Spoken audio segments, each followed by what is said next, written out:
저와 여러분에게 은혜 베풀어 주시기를 구합니다. 우리 모두가 한 번쯤은 그리고 두 번쯤은 계속 외우고자 하는 말씀 중에 고린도전서 13장에 기록된 사랑장이 있죠. 내가 사람의 방언과 천사의 말을 할지라도 사랑이 없으면으로 시작을 했다가 모든 것을 참으며 모든 것을 믿으며 모든 것을 바라며 이렇게 끝나는 본문입니다. 그런데 보통 이 본문을 읽을 때에 사랑장이니까 사랑에 집중해서 읽는데 보통은 여기에 나 자신이 투영이 됩니다. 그래서 내가 얼마나 사랑이 없는가 그렇게 본문에 읽는데 그렇게 읽다 보면 굉장히 마음이 많이 어려워지고 또 이 본문이 이야기하고자 하는 정확한 것을 놓치기가 쉽습니다. 그래서 이 사랑장을 읽을 때에 제가 읽는 방법이기도 하면서 그래도 제일 적절하다 생각되는 방법은 우리가 사랑이 무엇이냐라고 물을 때에 믿는 사람들이 가장 먼저 이야기하는 것은 무엇이냐면 예수님입니다. 예수님은 사랑이시다. 그래서 이 사랑이라는 단어에다가 예수님을 넣어서 읽으면 굉장히 온전하게 읽힙니다.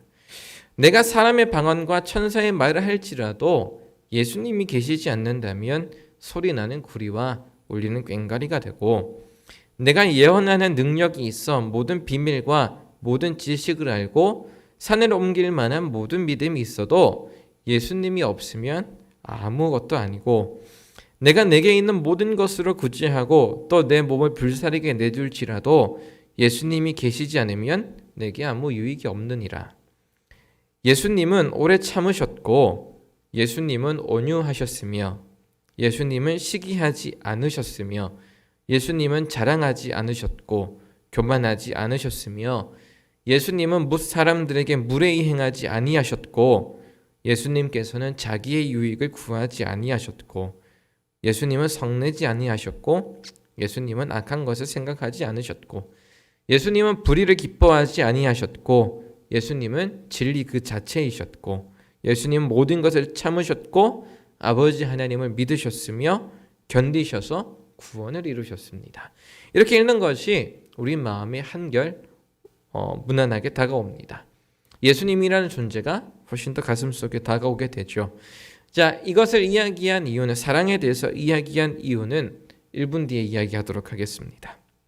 오늘 본문에 들어가면서 에서와의 화해 이후에 더할 나위 없을 만큼 평안한 삶을 살 것 같았던 야곱에게 또다시 위기가 닥쳤습니다. 에서 화해 이후에 이제는 더 큰 문제가 없으리라 생각했겠죠. 그런데 문제가 생겼어요. 에서 정착한 땅에서 다시 도망을 가야 하는 상황이 되었습니다. 그 상황이 얼마나 위협적이고 어려웠던지 하나님께서는 야곱을 향해 에서의 낯을 피해 도망하던 때를 언급하셨습니다. 다시 말해서 지금 야곱에게 임한 위기가 야곱이 옛날에 에서를 피해 도망하였던 그때만큼 훨씬 더 힘든 시기라는 겁니다. 그때 에서의 낯을 피할 때에는 야곱은 비교적 젊은 나이였지만 가족도 없고요. 그러나 지금은 나이도 들었고 또 산전수전도 다 겪었고 자녀들도 있고 아내들도 있습니다. 지켜야 될 재산도 있습니다. 모든 것을 갖추고 힘이 있는 야곱이 겪어야 될 위기는 어쩌면 상대적으로 비교해 보았을 때에 에서의 낯을 피해 도망하던 그때보다 훨씬 더 위기였을 겁니다. 그때는 나 하나만 건사하면 됐는데 지금은 모든 것을 지켜야 되는 상황이었을 거니까요. 정말 대단한 위험에 빠져 있다고 우리는 추측해 볼 수가 있겠습니다. 그런데 이 야곱을 위협한 이 위기의 근원은 대단히 거창한 전쟁이나 이런 것에서 비롯된 것이 아니라 싸움에서 비롯된 게 아니라 우리가 흔히 세상에서 볼 수 있는 사랑 이야기에서 시작됩니다. 바로 34장에 기록된 이야기죠. 하몰의 아들 세겜이 함께 어울려 놀고 있는 여자들의 무리를 보았고 그 중에 야곱의 딸 디나를 향해 마음을 품었습니다. 아버지 하몰이 등장해서 야곱을 향해 서로 결혼시키자고 이야기를 합니다. 야곱의 집에서는 할례라는 조건을 제시하고 그것을 받아들인 하몰은 즉각 이행을 하죠.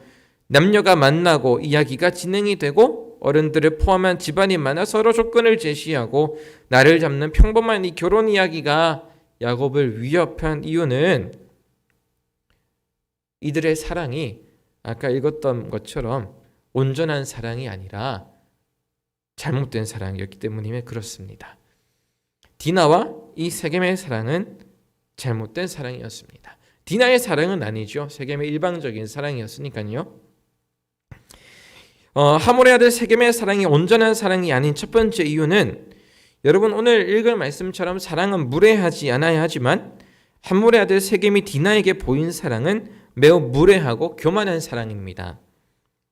한 여성을 얻기 위한 기본적인 과정들이 전혀 지켜지지 않았습니다. 가령 야곱의 경우에 라헬을 사랑했기 때문에 삼촌 라반을 찾아가 그녀를 얻기 위해 일정 기간 수고를 하겠다는 조건을 제시하고 또 그걸 승낙을 받게 되죠.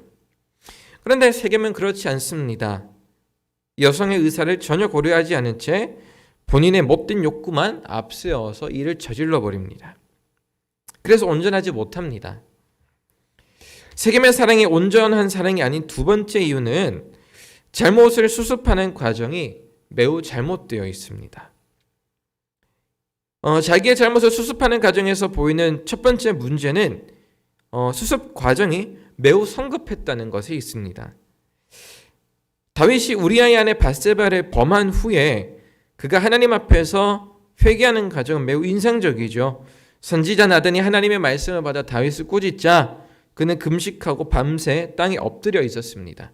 물론 자녀의 죽음을 앞에 두었다는 다윗 개별적 상황이 있긴 했지만 하몰과 세겜은 마땅히 여러분 그런 참회의 과정, 슬퍼하고 애통해하는 과정이 필요했습니다. 야곱의 집안에 욕을 끼친 것에 대한 미안한 마음이 먼저 제시되어야 하는데 이 하몰과 이 세겜이 야곱에게 제시했던 것은 바로 결혼입니다. 결혼시키자라는 거예요. 이게 말이 결혼시키자지 한번 곰곰이 생각해 보면 정상적인 조건을 제시하는 일련의 대화가 흘러가는 게 아니라 이 세겜이 자기 아들이 강간했다는 사실을 덮고 무마하려고 하는 결혼이라는 어떤 느낌이 조금 강하게 들어요. 그리고 수습하는 과정에서 보여준 두 번째 문제는 그들이 제시한 것이 진정 참회하여 마음을 돌이켜 욕보인 야곱의 집안의 명예를 생각해 주는 것이 아니었다라는 겁니다. 다시 말해서 야곱 집안의 명예를 생각해서 그들에게 맞추어 주는 게 아니라 결혼하자. 결혼하면 니들이 여기서 살 거고 우리가 뭐 좀 줄게. 다시 말해서 마음을 돌이키는 것이 아니라 부동산과 재물 좀 주고 입을 닫으려 했다라는 것이지요.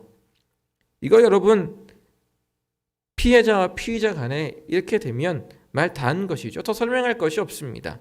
매우 잘못된 겁니다. 그리고 수습하는 과정에서 보이는 세 번째 문제는 하몰과 세겜의 속마음이 잘못되었습니다. 첫 번째 가정, 두 번째 가정, 예를 들어서 결혼을 하자고 하고 뭐 재산을 주겠다고 하고 여기서 머물러 살라고 하고 뭐 이런 과정들이 서툴러서 그랬다고 합시다. 그런데 결정적으로 이들에게서 드러난 마음이 굉장히 잘못되었습니다. 그들이 원했던 건 야곱의 가족과 진짜로 하나가 되거나 디나를 원했던 것이 아니었습니다. 34장 23절을 읽어보면 하몰이 이렇게 이야기를 합니다. 그러면 그들의 가축과 재산과 그들의 모든 짐승이 우리의 소유가 되지 않겠느냐. 다만 그들의 말대로 하자. 그리하면 그들이 우리와 함께 거주하리라. 이 하몰과 세겜이 원했던 것은 야곱의 가족이라든지 정말 디나를 향한 마음이 있어서가 아니라 그냥 이 야곱의 재산이 탐냈던 겁니다. 하몰과 세겜은 사실 전부터 야곱의 가족과 재산을 호시탐탐 노리던 사람들이었을 가능성이 매우 큽니다. 다만 충동적인 아들 세겜을 통해 일이 생각보다 빨리 터졌고 그 사건을 무마하는 과정에서 흑심이 드러났겠죠. 그래서 할례를 받은 것도 정상적인 과정이 아니라 실은 자기들의 목적을 달성하기 위한 일종의 투자의 관점입니다. 이 정도까지 하면 저들이 우리에게 넘어오겠지라는 생각이겠죠. 여기서 우리가 잠깐 언급해 볼 수 있는 건 여러분, 하나님은 마음이 없는 할례를 원치 않으신다라는 겁니다. 할례라고 하는 것은 구분을 위한 형식과 방법의 따름입니다. 신명기 30장 6절에 기록이 되어 있는 것처럼 하나님은 내 마음과 내 자손의 마음의 할례를 베푸시기를 원하시고 요엘 선지서에는 옷을 찢지 말고 마음을 찢으라고 말씀하고 계시죠. 마음이 없는 할례, 하물과 생이 보여준 그것은 거짓말입니다. 진정한 마음의 돌이킴 없이 하몰과 세겜이 할례를 받는다고 하는 것은 지금 당장은 이스라엘 야곱의 요구가 받아들여지는 것처럼 하면서 결국에는 야곱과 그 가족들의 모든 것을 빼앗을 음모와 속임수를 의미한다고 볼 수 있겠습니다. 그래서 어쩌면 시므온과 레위는 이것을 눈치채고 있었을지도 모르겠습니다. 그래서 야곱이 그렇게 역정을 내고 있음에도 불구하고 그들이 우리를 누이를 욕보였는데 우리가 어떻게 가만히 있을 수 있겠습니까? 라고 주장했었겠죠. 디나의 오빠인 시몬과 레위는 하몰과 세겜에게 속한 권속을 모두 죽였고 그 재산을 모두 노력했습니다. 그 결과로 야곱은 그 주변의 가나안과 브리스 족속들에게 쫓김을 당할 위기에 처해 있었습니다. 바로 그때 에서에게 쫓기던 것처럼 주변 족속들에게 쫓기는 바로 그때 하나님이 야곱에게 나타나셨습니다. 야곱은 하나님과 맺은 언약을 재확인하게 됩니다. 잘못한 것 하나 없습니다. 이번에 야곱은 지금까지 에서의 위협은 야곱 자기가 잘못했기 때문에 벌어진 응분의 결과입니다. 그런데 지금은 야곱의 잘못이라 하기에는 좀 어렵습니다. 자기가 잘못한 것 하나 없는데 단지 이웃을 잘못 만나 위기에 처한 야곱의 이야기에서 우리가 확인할 수 있는 것은 이 야곱의 일생이 우리 인생과 매우 닮아 있다는 겁니다.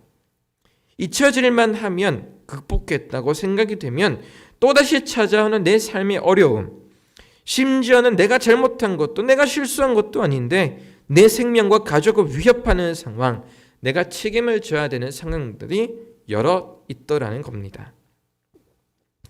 오늘 본문에서 우리가 눈여겨볼 것은 지금까지는 야곱이 자기 삶에 일어난 일을 앞에 두고 하나님 앞에 제단을 쌓았던 것 이야기만 기록이 되어 있었다면 오늘 본문에서는 자기 가족들이 가지고 있던 이방 신상들과 장신구들을 버렸다는 것이 초점에 있습니다. 레아와 라헬이 야곱을 따라가며 자기 아버지 라반의 집에서 훔친 드라빔도 여기에 포함이 되겠죠. 그리고 나서 모든 일이 끝나고 나서 그들은 전혀 해를 입지 않은 채로 다시 자기 길을 걸어갈 수가 있었습니다. 우리가 오늘 본문에서 지켜볼 수 있는 한 가지는 여러분 야곱은 상황을 바꾸기 위해 애를 쓰지 않았습니다. 지금 생긴 문제 상황, 자기가 해결할 수 없는 이것을 해결하기 위해 그다지 애를 쓰지 않았다는 것에 있습니다. 만약 야곱이 상황을 바꾸기 위해 자기 노력을 했었더라면 주변 이웃들과의 외교를 진행했었겠습니다. 에서를 달래기 위해 재물을 준비했던 것처럼 자기를 위협하는 사람들에게 바칠 예물들을 준비했었을 겁니다. 그런데 야곱은 이전과는 달리 매우 성숙한 사람입니다. 한 번 더 하나님께 나아갔고 버려야 될 것을 버리는 그런 행동을 하게 되죠.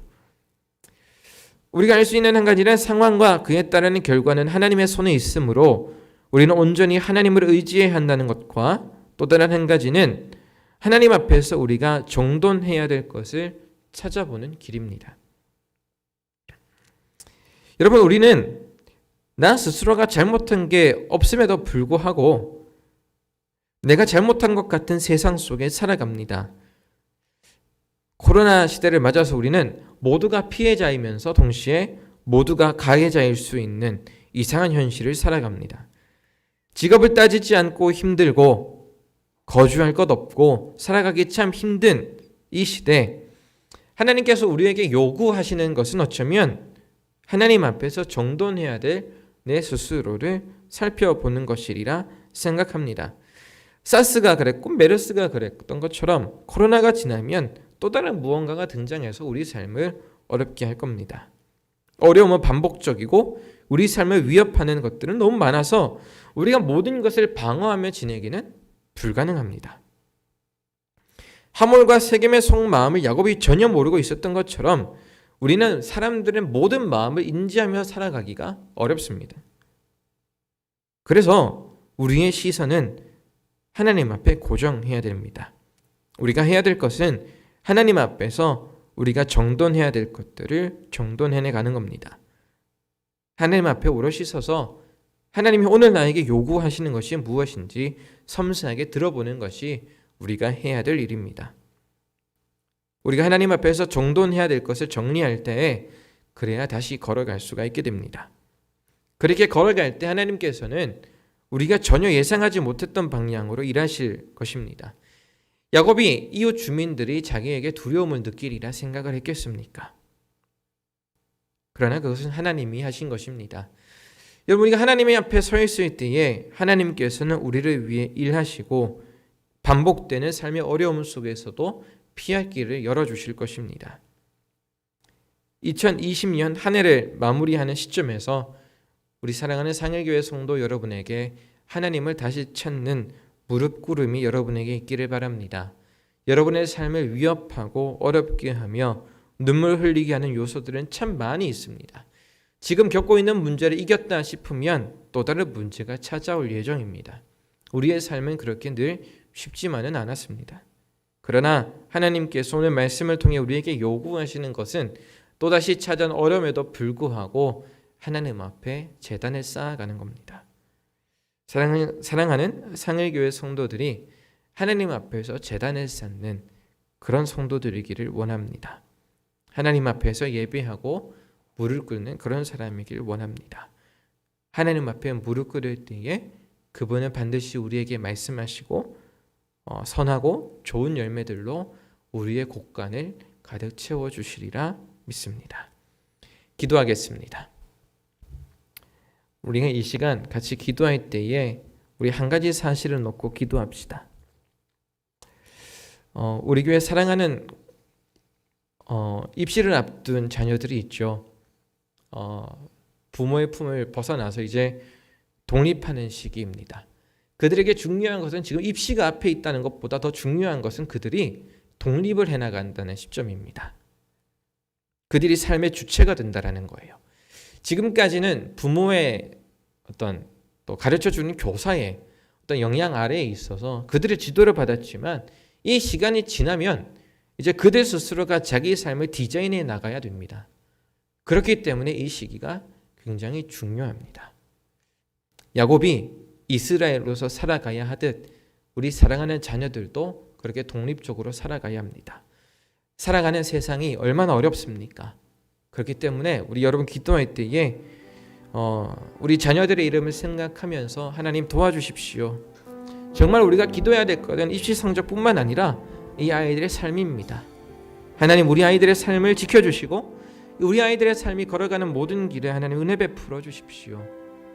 야곱의 인생처럼 하나님께 제단을 쌓고 하나님만 구하는 하나님의 은혜를 누리는 우리 자녀들이 될 수 있도록 우리 기도해야 될 것입니다. 우리 잠깐 기도하겠습니다. 살아계신 하나님 은혜를 베풀어 주셔서 대학 입시를 위해 기도하고 있는 우리 자녀들을 생각합니다.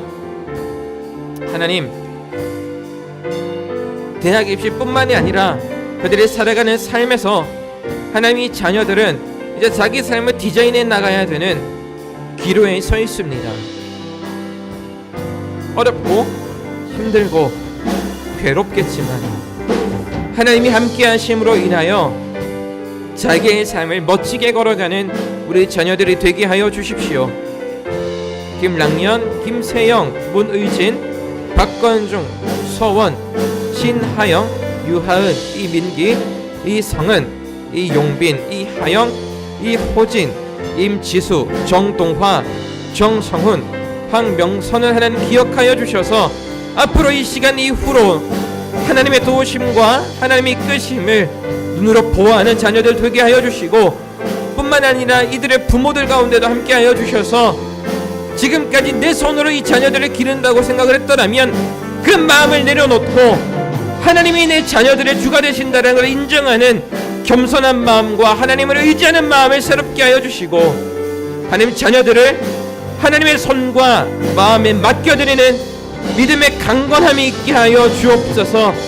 성령께서 상일교회에 함께 하여 주셔서 상일교회가 하나님 앞에 서는 교회 되게 하여 주시고 눈을 열어 하나님의 손을 잊지 않는 교회 되게 하여 주옵소서. 정돈해야 될 것, 하나님 앞에 돌이켜야 될 것들 돌이켜 정말 이 어려운 시기에 하나님이 기뻐하는 교회 되게 하여 주옵소서.